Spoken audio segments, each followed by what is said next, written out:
Ashtavakra Gita, chapter 1, verse 3. You are neither earth, nor water, nor fire, nor air, nor ether. In order to attain liberation, know the self as the witness of all these and consciousness itself. This answer of sage Ashtavakra is in continuation of Janaka's question which he asked in verse 1 on how knowledge can be acquired, how liberation can be attained, and how detachment is possible. So we can see the playlist which I have mentioned in the description of all the verses. In spirituality, knowing the self is knowledge. Yes, it is as simple as that. Know yourself. See what your daily activities are, what your tendencies are, what your desires are. The sage is asking us to see if we are getting identified with any of these. The king asked for knowledge, and the sage is making us look at ourselves. If we observe here, the sage is helping in throwing away the false knowledge that has been acquired so far. Once the false is removed, then there is only bliss. The sage is saying that you are neither earth, nor water, nor fire, nor air, nor ether, because these elements constitutes the body. And this is not very different from what the sage said in the verse 2. In the previous verse, the sage said that shun the experiences of the senses.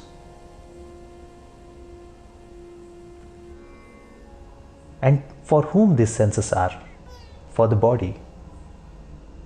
Let us try to understand how this is connected and what does he mean when he says we are not the body. Let's try to take this present scenario. When I'm talking here, I'm actually using many of my body parts. And when you are all listening, that is through your ears, which is also a body part. Then how can we not be a body? Like if I see now, like this is a body.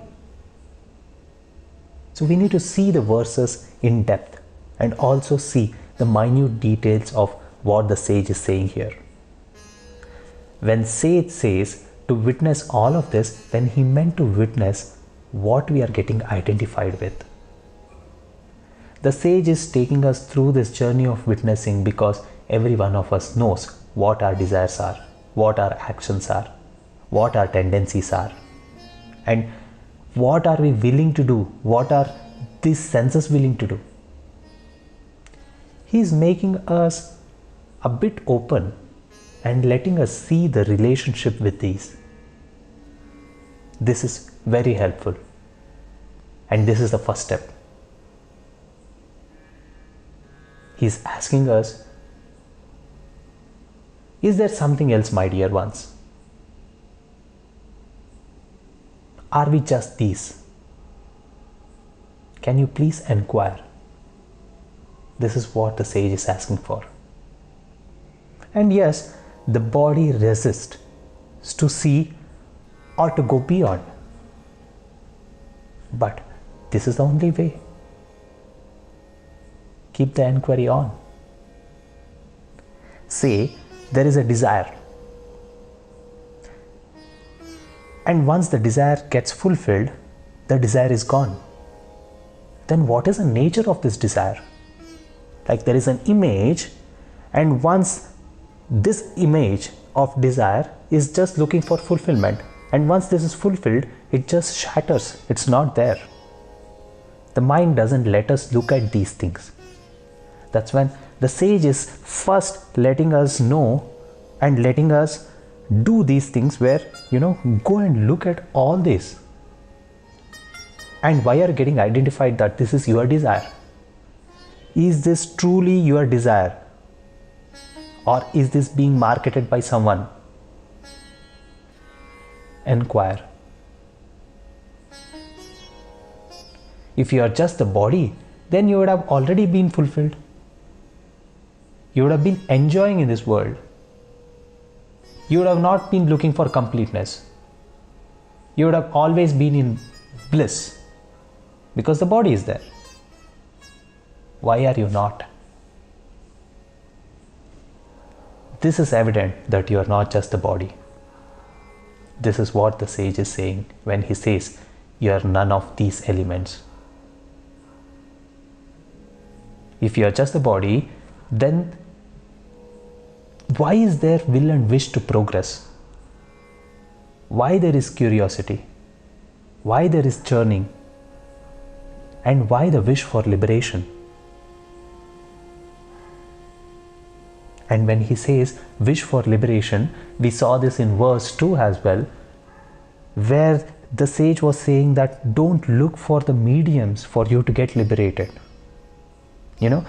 There is a wish for everyone, like say someone is wishing to have a great job, someone is wishing for a dream home. All this is fine, but are you really wishing for the home or the job? What is that final wish? When you get that, there is again a wish.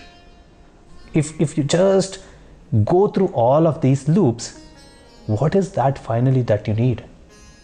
And he says everyone is in search of liberation, but it is through the medium.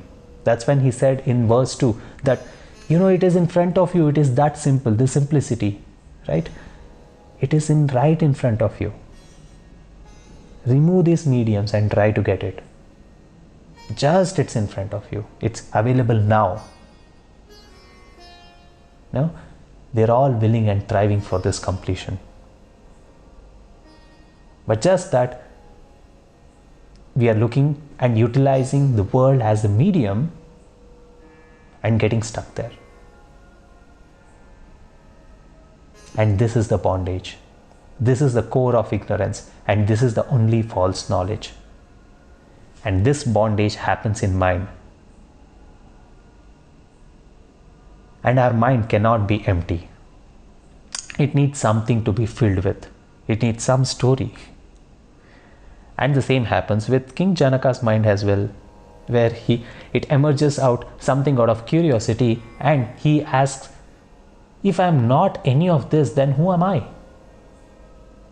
Then the sage says, you are the pure consciousness. The pure consciousness which is not dependent on anything or anyone. There is no material which constitutes consciousness, and you are that, my dear child.